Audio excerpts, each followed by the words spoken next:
અરવિંદ કેજરીવાલ પર ચાલી રહેલા કેસથી ગઈકાલે આપણે જોયું હતું કે રામલીલા મેદાનમાં વિપક્ષના તમામ મોટા પક્ષો ઊભા થયા અને એક સાથે બોલ્યા કે અરવિંદ કેજરીવાલ સાથે જે થઈ રહ્યું છે એ પ્રતાડના છે। પણ આ બધા વચ્ચે અરવિંદ કેજરીવાલને કોર્ટ તરફથી એક મોટો ઝટકો લાગ્યો છે અને આ ઝટકો શું છે તેના પર વાત કરીશું સંજય ચૌધરી સાથે। કૃષ્ણ, તિહાડ જેલની અંદર અરવિંદ કેજરીવાલે રહેવું પડશે 15 દિવસની અંદર। એક રાજ્યના મુખ્યમંત્રી અત્યારે હાલ દિલ્હી મુખ્યમંત્રી અત્યારે તિહાડ જેલની અંદરથી સરકાર ચલાવશે તેવું તેમણે જાહેરાત કરી છે। રાહુલ રેવન્યુ કોર્ટની અંદર તેમને રજૂ કરવામાં આવ્યા હતા। ઈડી તરફથી વધુ રિમાન્ડની માગણી ન કરાતા રાહુલ રેવન્યુ કોર્ટે તેમને 15 દિવસ ન્યાયિક હિરાસતમાં મોકલવાનો નિર્ણય કર્યો છે અને 15 દિવસ અત્યારે તેઓ જેલની છે 2 નંબરની બેરેકની અંદર રહેશે। એ સાથે સાથે કેટલાક ખુલાસાઓ સામે આવ્યા છે કે જેમાં તેમણે 2 જણનું 2 પોતાના મંત્રીઓ છે આતિશી અને સૌરભ ભારદ્વાજ તેમનું નામ લીધું છે અને વિજય નાયર છે એ તેમને રિપોર્ટ કરતો હોવાનું એક ખુલાસો સામે આવ્યો છે। ઈડીએ દાવો કર્યો છે કે આ પ્રમાણેનું અરવિંદ કેજરીવાલનું નિવેદન છે, પરંતુ વધુ જે પૂછપરછ છે એમાં મહત્વની કેટલાક બાબતોના અરવિંદ કેજરીવાલ જવાબ નથી આપી રહ્યા એવું તેમનું જણાવવું છે। ઈડી તરફથી એ પણ દાવો કરવામાં આવ્યો છે કે હવેની આગળની જે તપાસ છે એમાં અમુક જે નામો આવ્યા છે તેની સામે કેટલાક વાતો છે એ બાબતે ક્રોસ ચેક કરવાનું રહેશે। 15 દિવસની અત્યારે જ્યુડિશિયલ કસ્ટડીમાં રહેશે। તેમણે કેટલીક વસ્તુઓની પણ કેજરીવાલે ડિમાન્ડ કરી છે કે જેમાં ત્રણ પુસ્તકો તેમને માંગ્યા છે એ પણ છે। બેરેક નંબર 2 ની અંદર અત્યારે એ વ્યવસ્થા કરી દેવામાં આવી છે। 15 દિવસ પછી ફરીથી ઈડી તેમને કોર્ટની અંદર રજૂ કરશે। બિલકુલ, આભાર આપનો તમામ વિગત માટે। અને પહેલી વખત એવું થયું કે આતિશી અને સૌરભ ભારદ્વાજનું નામ લીધું અને તેના કારણે કોર્ટમાં જ્યારે આ નેમ લેવાયું ત્યારે એવું કહેવામાં આવી રહ્યું છે કે સુનીતા કેજરીવાલ અને સૌરભ ભારદ્વાજ એકબીજાની સામે જોતા રહ્યા, પરંતુ બીજા એ મુદ્દાની વાત કે જાણકારી ગુજરાતમાં વિવાદનો મતપૂડો જે છેડાયો છે તે થમવાનું નામ નથી લઈ રહ્યો। શબ્દોથી ઉઠેલી ચિંગારી એ આગમાં પરિણમી ગઈ છે અને હવે માત્ર સૌરાષ્ટ્રમાં જ નહીં પરંતુ આખા ગુજરાતના અલગ અલગ શહેરોમાં વિરોધ નોંધાવવામાં આવી રહ્યો છે। પુરુષોત્તમ રૂપાલા વિરુદ્ધ ક્ષત્રિય સમાજ દ્વારા અલગ અલગ શહેરોની તસવીરો અમે આપને બતાવીએ। ભાવનગરમાં ક્ષત્રિય સમાજના આગેવાનો, ક્ષત્રિય સમાજના લોકોએ રેલી કાઢી હતી। ઘણી બધી જગ્યાએ મામલતદારને આવેદનપત્ર આપવામાં આવ્યા। અમરેલીના દ્રશ્યો અમે આપને બતાવી રહ્યા છીએ તો આ મતપૂડો અમદાવાદ સુધી પહોંચી ગયો છે। આ વિરોધનો રેલો દક્ષિણ ગુજરાતમાં પણ પહોંચે છે। સુરતમાં પણ મોટા પાયે વિરોધ નોંધાવવામાં આવ્યો તો મોરબીમાં પણ આવેદનપત્ર આપવામાં આવ્યું હતું અને ચીમકી ઉચ્ચારવામાં આવી રહી છે કે જો પુરુષોત્તમ રૂપાલાની ટિકિટ રદ કરવામાં નથી આવતી તો ચૂંટણીનો બહિષ્કાર કરીશું અને સાથે સાથે ઉગ્ર વિરોધ પણ નોંધાવીશું। તો ઉત્તર ગુજરાતમાં પણ આ વિરોધની ચિંગારી જોવા મળી રહી છે। મહીસાગરમાં પણ વિરોધ જોવા મળ્યો અને જામનગરમાં મોટી સંખ્યામાં ક્ષત્રિય સમાજના લોકો આવ્યા હતા અને તેમણે માંગી કરી છે કે કાર્યવાહી કરવામાં આવે। વડોદરા, પાટણ અને ધોળકાથી પણ કંઈક આવી જ તસવીરો સામે આવી રહી છે।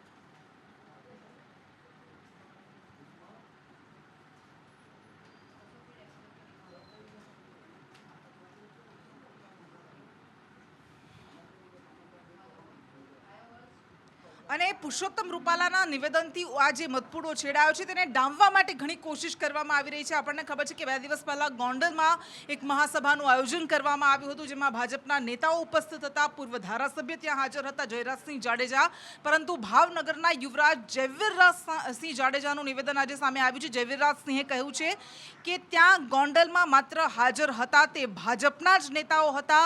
ગોંડલમાં મળેલી બેઠક માત્ર ભાજપના આગેવાનોની જ હતી। હું મારા સમાજની સાથે છું। ભાજપમાં જેટલા રાજપૂતો છે એટલા રાજપૂતો નથી, ભાજપ સિવાયના રાજપૂતો પણ રાજપૂતો છે અને એ સૌથી વધારે આ નિવેદનને કારણે આક્રોશિત છે। હું એટલું જ કહીશ કે રૂપાલા સાહેબ જેવા એક અનુભવી નેતા, એક રાજકીય વ્યક્તિ, એક સિનિયર સિટીઝન અને કેન્દ્રીય મંત્રી આવા નીચ લેવલના શબ્દ વાપરે એ બહુ દુઃખની વાત કહેવાય અને સ્વાભાવિક છે કે આખા સમાજમાં જ નહીં પણ અન્ય સમાજમાં પણ ગુસ્સો રહેશે અને વિરોધ પણ થશે। એ ભારતીય જનતા પાર્ટીમાં જેટલા પણ રાજપૂત સમાજના વ્યક્તિઓ છે એ રાજપૂત નથી રહ્યા, હવે એ ભાજપૂત થઈ ગયા છે। પહેલાં ભાજપ પછી રાજપૂત, એ ખોટી વાત છે। મારું સ્ટેન્ડ એ જ રહેશે કે હું મારા સમાજ સાથે છું। એમને ટિકિટ મળે કે ન મળે એમાં મને જરાય રસ નથી। એટલે ભાવનગરના યુવરાજ જયવીરરાજસિંહ ગોહિલે કહ્યું કે ભાજપના જે પણ રાજપૂતો છે પહેલા ભાજપના થઈ ગયા છે ને ત્યારબાદ તેઓ ક્ષત્રિય છે, પરંતુ આ બધા વચ્ચે પુરુષોત્તમ રૂપાલાને કારણે જે અત્યારે અલગ અલગ જગ્યાએ વિરોધ થઈ રહ્યો છે, પુરુષોત્તમ રૂપાલા કહી ચૂક્યા છે કે 2 વખત હું માફી માંગી ચૂક્યો છું અને હવે હું આના મુદ્દે કંઈ બોલવા નથી માંગતો। વારંવાર તેમનું આ નિવેદન, તેમની સ્પષ્ટતા સામે આવતી રહી અને જ્યારે એવી પણ અટકળો ચાલી કે શું નામ બદલવામાં આવી શકે છે તો તેને લઈને પણ તેમણે સ્પષ્ટતા કરી। ત્રીજી અને ચોથી તારીખ એ અનામત રાખેલી હતી, એટલે એના કાર્યક્રમો પાર્ટી તરફથી અહીંયા અમારા જે લોકલ ડે ટુ ડેના બને છે એ નથી બન્યા. 3જી અને 4જી તારીખ હું અમદાવાદ ખાતે રોકાવાનો હતો, પણ 3જી તારીખ કેબિનેટની આવેલી હોય, કદાચ કેબિનેટની અંદર ભાગ લેવા માટે જઈ શકું છું. પાર્ટીના ઉમેદવારોને પસંદ કરવાના અધિકારો પાર્ટીની પાર્લામેન્ટરી બોર્ડને છે, એની અંદર ફેરફારો કરવાના અધિકારો પણ પાર્લામેન્ટરી બોર્ડને છે. એ અહીંયા કોઈ અટકળો કરવાની ના હોય, કોઈ એના અધિકૃત વક્તવ્યો સિવાયની વાતોમાં ક્યાંય ફેલાવવું ન જોઈએ. ને આજ 1 તારીખ છે, એટલે એમાં આજે તો પડવું જ ન જોઈએ. અમે એને માટે એ સમાધાન થઈ જાય, ક્ષત્રિય સમાજની લાગણીને જે ગવાણી હોય, તો એટલા માટે તો મેં માફી માંગી છે. અને એ સમાજને એ ક્ષાત્ર ધર્મ પ્રમાણે એ માફી આપી દે એ પ્રકારની વાતો અમે કરી રહ્યા છીએ અને અમારા આગેવાનો પણ કરી રહ્યા છે. દલિત સમાજના વિષયની મારી કોઈ કોમેન્ટ હતી જ નહીં. મારું એમાં એટલું સ્પષ્ટ નિવેદન હતું કે રાજકીય કાર્યક્રમ નહોતો, બીજું મારા ઓફિશિયલ કાર્યક્રમનો હિસ્સો નહોતો. હું એક કાર્યક્રમ આવો છે એવું જાણી અને શ્રદ્ધાંજલિનો એ કાર્યક્રમ હતો, એટલે એની અંદર પોલિટિકલ ઓબ્ઝર્વેશન કરવાનો કોઈ આશય જ ના હોય. એટલે કઈ કઈ જગ્યાએથી ભીનું સંકેલવું તે અસમંજસમાં અત્યારે રૂપાલા મુકાઈ ગયા છે, કારણ કે એક સાંધો ત્યાં તેર તૂટે તેવી સ્થિતિનું નિર્માણ થયું છે. અને આ બધા વચ્ચે જે રીતે ભારતીય જનતા પાર્ટી સામે આક્રોશ છે, ઘણા બધા કહી રહ્યા છે કે ભાજપ સામે અમને કોઈ વાંધો નથી, પરંતુ રૂપાલાને હટાવવામાં આવે. અને ક્ષત્રિયાણીઓ જે આક્રમક સૂર અપનાવી રહી છે, પોલીસે ક્ષત્રિયાણીઓને રોકતા રૂપાલાને સમજાવ્યા હતા, કારણ કે ક્ષત્રિયાણીઓ તેમને મળવા માટે જઈ રહી હતી, ત્યારે રૂપાલાએ તેમને સમજાવ્યું કે તેમને મળવા દેવામાં આવે. અને ત્યારબાદ ક્ષત્રિય સમાજની મહિલાઓની રૂપાલા સાથે મુલાકાત થઈ હતી. ઓળખું છું ચલાળા મહંત મહારાજ વલ્લભ બાપુને ત્યાં અમે ઘણીવાર મળેલા છે, અને અહીંના સાંસ્કૃતિક સમાજ માટે, રૂપાલા સાહેબનું સાહિત્ય માટે ઘણું પ્રદાન છે. અને જસદણ ગામની આ એક કલાકૃતિ છે જે ત્યાંના કારીગરો બનાવે છે. એ રૂપાલા સાહેબને હું રાજકોટના એક નાગરિક તરીકે, પોતે રાજકોટમાંથી ઊભા છે એટલે શુભેચ્છા માટે એક ભેટ કરું છું. હાજી, હું ક્ષત્રિય સમાજમાંથી આવું છું. તો અમે આજે ખાંભા ક્ષત્રિય સમાજ આવેદનપત્ર દેવા આવ્યા છીએ. રૂપાલા જે રાજકોટના ઉમેદવાર છે એને કોઈ પણ સંજોગે કેન્સલ કરે અને જે કાંઈ બહેનોની અંદર ધરપકડ કરી છે એની વિરોધ અમે આજે આવેદન આપ્યું છે. અને રાજપૂત સમાજની કોઈ નોંધ નથી લેવાતી, તો એની નોંધ લેવાવી જોઈએ. અને 3 સીટો આજે ગુજરાતમાંથી અપાતી હતી, સુરેન્દ્રનગર, જામનગર અને ભાવનગર. તો આજે એક જ સીટો નથી, એ પણ એને આવા બેફામ વર્તન કરે છે, એને શબ્દોમાં વિખોડી કાઢી. અને બહેનોમાં પણ એકદમ રોષ છે. કદાચ ભાઈઓ લડવા ન માંગતા હોય ને તો બહેનો અમને ઉશ્કેરે છે કે તમારે જો બેસી રહેવું હોય તો અમે રોડ ઉપર આવશું, એટલે એકદમ આક્રોશ છે.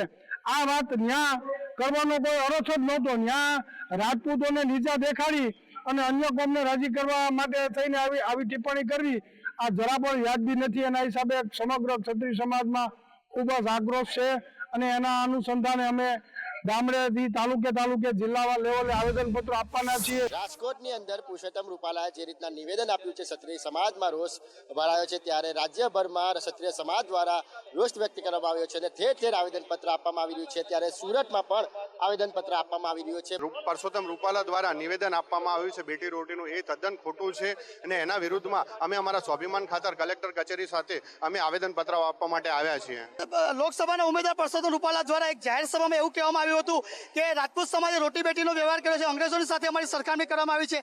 તે સમગ્ર ગુજરાત નહીં, સમગ્ર ભારત જાણે છે કે રાજા રજવાડાએ શું કર્યું છે, શું નથી કર્યું. એ બાબતે અમારો આક્રોશ, જે નિવેદન આપ્યું છે તે બાબતે અમારો આક્રોશ છે.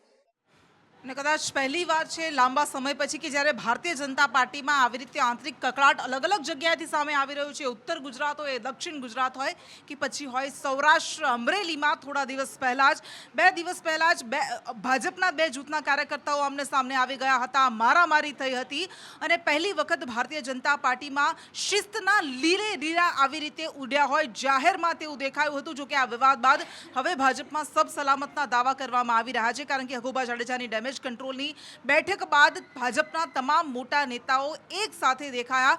દિલીપ સંઘાણીની ઉપસ્થિતિમાં આયોજન કરવામાં આવ્યું હતું સંમેલનનું, જેમાં કૌશિક વેકરિયા, નારણ કાછડિયા, મહેશ કસવાલા, ધારીના ધારાસભ્ય જેવી કાકડિયા સહિતના નેતાઓ ઉપસ્થિત રહ્યા.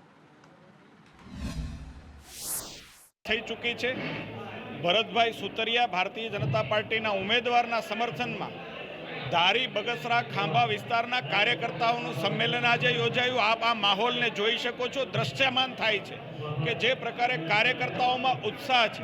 ભારતીય જનતા પાર્ટી અમરેલી જિલ્લાની ટીમ એક ટીમ થઈને ભરતભાઈને જે પ્રદેશ ભારતીય જનતા પાર્ટી આપેલો લક્ષ્યાંક 5 લાખ કરતાં વધારે મતથી ભરતભાઈને જીતાડવા એ અમારું લક્ષ્ય છે. પાર્ટી આપેલા લક્ષ્યને કાર્યકર્તા પરિપૂર્ણ કરવા માટે થનગની. મને ખબર છે કે મારે ચૂંટાઈ પછી શું કરવાનું છે. આપણા સાંસદે જે કામ માંગ્યા છે એની પાસેથી માહિતી લઈ અને પૂરા કરવાના છે. અને જે ભારત સરકારની 175 યોજનાઓ છે એમાંથી જે છેવાડાના માણસ પાસે નથી પહોંચી અને પહોંચાડવાની છે. એની પાસે જવાનું છે. આપણી પાસે આવે એની તમામ યોજનાનો લાભ મળે એ કામ કરવાનું છે. અને કોઈને દુઃખરૂપ થાય એવું કામ કોઈ દી નહીં કરું. તમે જે કહેશો એ જ કામ કરીશ. અને बदली बदली सी है भाषा, सबको कहते भैया चाचा, गाली बुला के देते थे नावरे, आया चुनाव रे. ભારતીય રાજનીતિની આ જ વિચિત્રતા છે કે જ્યારે ચૂંટણી આવે એટલે બધા જ ઉમેદવારોને, બધા નેતાઓને યાદ આવવા માંડે કે આ જનતા તો જેનું પ્રતિનિધિત્વ અમે કરીએ છીએ અમારી જ છે, ત્યાં સુધી કોઈને યાદ આવતું નથી અને એની અવગણના કરવામાં આવે છે. અને આવા જ ચિત્રો હવે સામાન્ય બનવા લાગ્યા છે. પહેલાં જ્ઞાનબેન ઠાકોરે કહ્યું કે હું તમારી બહેન છું અને એના માટે મામેરામાં મને મત આપજો, તો બીજી બાજુ રેખાબેન ચૌધરીએ પણ કહ્યું કે હું તમારી દીકરી છું અને એટલા માટે મને મત આપજો. અને હવે પાટણથી કોંગ્રેસના ઉમેદવાર ચંદનજી ઠાકોર કહી રહ્યા છે કે ભાઈ મારી પત્નીને મામેરામાં તમારે મત આપવાના છે. આ તો 7 વિધાનસભાની ચૂંટણી છે. સોતલપુર, વારાહી, રાધનપુર, કાંકરેજ, બનાસકાંઠામાં અડધું, વડગામ, ખેરાલુ, પાટણ, સિદ્ધપુર. આજે વિનંતી કરું છું કે કદાચ હજુરજીએ તો મારું દીકરીનું મોમેરું ભર્યું છે, પણ તમે આખા સમાજ ગામ ભેગું થઈ અને તમારો દીકરીનો એક મત તરીકે ક્યાંય તમારી પુનઃમાં જો પડ્યું હોય તો એક મત આલીને તમે મોમેરું ભરજો, એમાં હું સંતોષ માનું છું. અને લોકસભાની ચૂંટણીને લઈને આ પ્રચંડ પ્રચારની મોસમ અત્યારે પૂરબહારમાં ખીલી છે, ત્યારે શિક્ષિકાની અટકાયત કરવામાં આવી, એની પાછળનું કારણ શું છે જાણીશું પ્રતિક જાદવ પાસેથી. કૃષ્ણા, ચૂંટણીની જ્યારે પણ કામગીરી આવતી હોય છે ત્યારે શિક્ષકોને આ પ્રકારની કામગીરી સોંપવામાં આવતી હોય છે. ઇલેક્શનની કામગીરીમાં તેમને જોડવામાં આવતા, જો કે અનેક વખત શૈક્ષણિક સંઘ દ્વારા કહેવામાં આવ્યું છે કે જો શિક્ષકોને આ પ્રકારની કામગીરી સોંપવામાં આવશે તેની આડઅસર બાળકોના ભવિષ્ય ઉપર, બાળકોના શિક્ષણ ઉપર પડશે, પરંતુ તેમ છતાં પણ આવા શિક્ષકોને આ જવાબદારી સોંપવામાં આવે છે. અને કેટલાક શિક્ષકો આવી કામગીરી કરીને ના પાડતા હોય છે, તેની આગળ કારણો પણ ધરતા હોય છે. પરંતુ એક શિક્ષિકા એવા હતા કે જેમણે આ કારણ ધર્યું હતું કે પોતે આ કામગીરી નથી કરવા ઈચ્છતા અને તેમને જે કામગીરી સોંપવામાં આવી હતી તે કામગીરી ન કરતા તેમના સામે તેમને હાજર કરવા માટેનો આદેશ કરવામાં આવ્યો હતો. મામલતદારે પોલીસને કહ્યું હતું કે આ શિક્ષકા હાજર નથી થતા તેમની કામગીરી કરવા માટે તેમને હાજર કરો. અને આ જ ક્રમથી ચેનપુરની શાળામાં જ્યારે શિક્ષક અભ્યાસ કરાવી રહ્યા હતા ત્યારે તેમને પકડવા માટે પોલીસ ગઈ હતી અને તેમને મામલતદારની સમક્ષ હાજર કરવામાં આવ્યા હતા. આખરે મામલો પટાવત કરવામાં આવ્યો અને જ્યારે શિક્ષિકા હતા તેમને દૂર કામગીરી સોંપવામાં આવી, તેમને નજીકના શાળામાં કામગીરી સોંપવામાં આવી અને આ જ ક્રમથી હવે શિક્ષિકા છે તે તેમની કામગીરી કરવા માટે તૈયાર થયા છે. અને એક તરફ આપણે આકરા ઉનાળા માટે તૈયાર રહેવાનું છે, પરંતુ બીજી બાજુ આ બધા વચ્ચે રોગચાળો પણ સતત વકરી રહ્યો છે. કારણ કે જે કોરોના આપણે માનતા હતા કે વિદાય લઈ ચૂક્યો છે, આપણી અંદરથી ગાયબ થઈ ચૂક્યો છે, પરંતુ એ કોરોનાના કેસ ધીમે ગતિએ, ચિંતાની વાત નથી પરંતુ તેમ છતાં વધી રહ્યા છે, એટલે સાવચેત રહેવાની બિલકુલ જરૂર છે. ગુજરાતમાં 42 કેસ કોરોનાના નોંધાયા છે, પરંતુ તેના કરતાં પણ વધારે મોટું સંકટ સ્વાઇન ફ્લૂના કેસનું છે. અસારવા સિવિલમાં કોરોનાના 3 દર્દી ઓક્સિજન પર છે, પરંતુ કોરોનાની સાથે સાથે સ્વાઇન ફ્લૂથી સાવચેત રહેવા માટે તબીબો અત્યારે સૂચન કરી રહ્યા છે. અત્યારે વાત કરીશ તો સિવિલમાં 3 દર્દીઓ દાખલ છે અને એમાં બે ફિમેલ અને એક મેલ. એ બધાની ઉંમર જોઈશું તો આપણે 71, 62 અને 75 વર્ષ, એટલે કે બધા જ સિનિયર સિટીઝનની રેન્જમાં છે. અને 3 દર્દીઓને કોઈના કોઈ કોમોર્બિડિટીઝ છે, જેવી કે ડાયાબિટીસ, બ્લડ પ્રેશર, કિડનીની બીમારી, આવા લોકો દાખલ છે. અને 3 વ્યક્તિઓને ઓક્સિજનની જરૂરિયાત છે, પરંતુ કન્ડિશન સુધારા પર છે. એમ કહીશું કે આ મહિનાની અંદર 700-800 જેવા દર્દીઓ વાયરલ ઇન્ફેક્શનથી સિવિલમાં સારવાર લેતા હોય છે. અને ખાસ મહત્ત્વની વસ્તુ એ છે કે અત્યારે H1N1ના પણ કેસીસ વધ્યા છે અને સિવિલમાં અત્યારે એના 4 દર્દી દાખલ છે. અને આ વખતનો ઉનાળો આકરો રહેવાનો છે તેવા અણસાર અત્યારથી જ આવવા માંડ્યા છે. હજુ તો એપ્રિલ મહિનાની શરૂઆત થઈ છે અને ત્યાં જ આગાહી કરી દેવામાં આવી છે કે એપ્રિલના અંતમાં ભયંકર ગરમી પડશે.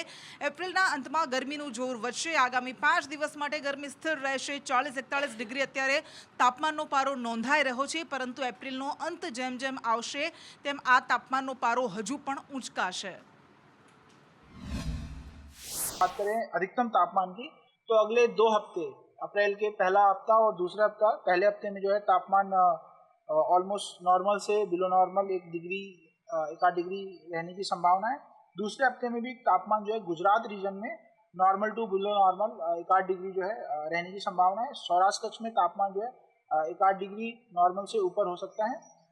साथ ही साथ अगर तीसरे और चौथे हफ्ते की बात करें तो उसमें जो है गुजरात रीजन में जो है तापमान normal and slightly above normal जो है जा सकता है. सौराष्ट्र कच्छ में जो है 1 से 2 डिग्री कुछ जगहों पे जो है नॉर्मल एबव नॉर्मल रह सकता है. જ્યારે કોઈક હોસ્પિટલનું નિર્માણ કાર્ય કરોડોના ખર્ચે કરવામાં આવે, એ હોસ્પિટલ બની રહે, ત્યારે દર્દીઓને એ આશા હોય છે કે કમસે કમ હવે તેમની જે મુશ્કેલીઓ છે તેનો અંત આવશે. પરંતુ શું થાય છે એવું નથી થતું, કારણ કે રાજકોટમાં એક હોસ્પિટલ જે કરોડોના ખર્ચે બનાવવામાં આવી, પરંતુ અત્યંત પાયાની સુવિધાઓમાં ત્યાં ક્ષતિઓ સામે આવી રહી છે. કઈ છે આ હોસ્પિટલ અને ત્યાં શું સમસ્યા ઊભી થઈ હતી, એ તમામ વિગત આપશે મયુર સોની.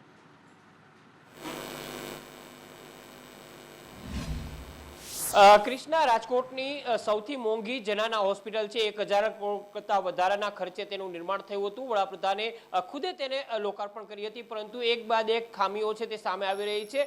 સૌથી પહેલાં તો ત્યાં જે સ્પેસ હતી કે જે ઇમરજન્સી સ્પેસ તરીકે ઓળખાતી હતી, તેની ખામી નજર આવી હતી. તે દૂર કરવા માટે ત્યાં તોડફોડ કરવામાં આવી હતી. ત્યારબાદ ફાયરના એનઓસી નહોતા મળ્યા અને હવે લિફ્ટની ખામી સામે આવી છે. જનાના હોસ્પિટલની અંદર જવા માટે, આવવા માટે અને ખાસ તો દર્દીઓ માટેની જે લિફ્ટ છે એ એકાએક આજે બંધ પડી ગઈ હતી અને તેની અંદર નર્સ અને અન્ય સ્ટાફ છે તે ફસાઈ ગયો હતો.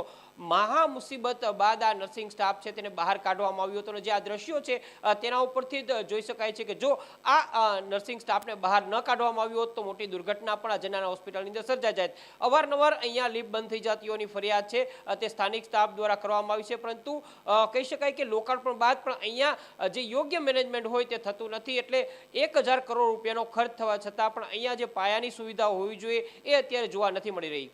જી બિલકુલ મયુર, આભાર આપનો. અને હવે આપણે વાત કરીએ જ્ઞાન વાપી, જે વિવાદ અત્યારે ચાલી રહ્યો છે, કોર્ટમાં કેસ ચાલી રહ્યો છે.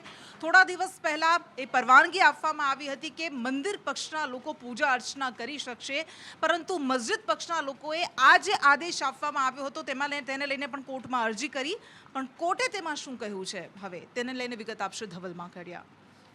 જી કૃષ્ણા, સુપ્રીમ કોર્ટમાં સમગ્ર સુનાવણી ચાલી રહી છે. જ્ઞાનવાપી મસ્જિદનો આ વિવાદ જે ઘણા લાંબા સમયથી ચાલી રહ્યો છે, વારાણસી કોર્ટ, ત્યારબાદ અલ્હાબાદ કોર્ટ અને સુપ્રીમ કોર્ટમાં ચર્ચાઓ ચાલી રહી છે. પણ સુપ્રીમ કોર્ટમાં આજે સુનાવણી હતી કે જે વ્યાસજીનું ભોયરું છે જ્ઞાનવાપી મસ્જિદમાં, તેના પર જે પૂજા શરૂ કરવામાં આવી છે, જે ત્યાંની વારાણસી કોર્ટ દ્વારા જે મંજૂરી આપવામાં આવી હતી, તેના પર રોક લગાવવામાં આવે. મુસ્લિમ પક્ષની આ અરજી હતી, પરંતુ જેમાં સુપ્રીમ કોર્ટે તેની રોક પર ઇનકાર લગાવી દીધો છે. એમણે સ્પષ્ટપણે કહ્યું છે કે વ્યાસજીના ભોયરામાં જે પૂજા ચાલી રહી છે એને ચાલવા દેવી જોઈએ. મહત્વનું છે કે મુસ્લિમ પક્ષે નમાજ મુદ્દે પણ વાત કરી હતી કે નમાજમાં તકલીફ પડી રહી છે, પરંતુ સુપ્રીમ કોર્ટે સ્પષ્ટતા કરી છે કે વારાણસી કોર્ટે જે આદેશ કર્યો છે તેમાં નમાજ પઢવામાં કોઈને કંઈ તકલીફ નથી અને પૂજા કરવામાં પણ કોઈને કંઈ તકલીફ નથી. જી બિલકુલ ધવલ, આભાર. અને હવા પાણી એ કહેવાય છે કે જીવન જરૂરિયાતની અત્યંત પાયાની વસ્તુઓ છે, પરંતુ જ્યારે માણસને પોતાનો એ મૂળભૂત અધિકાર પણ નથી મળતો ત્યારે શું સ્થિતિનું નિર્માણ થાય છે. નદીઓને તો આપણે પીવા લાયક રાખી જ નથી, નદીઓને ભયંકર હદે આપણે પ્રદૂષિત કરી નાખી છે, પરંતુ અમદાવાદના તળાવોની પણ કંઈક આવી જ સ્થિતિ છે. અમદાવાદનું એક પણ તળાવ એવું નથી કે જેનું પાણી નાગરિકો પી શકે છે, અને અમદાવાદના તળાવોના પાણીને લઈને આ ચોંકાવનારો ઘટસ્ફોટ થયો છે. અને સૌથી વધારે પ્રદૂષિત પાણી કાંકરિયાનું છે. અમદાવાદમાં એક પણ તળાવનું પાણી પીવા લાયક નથી.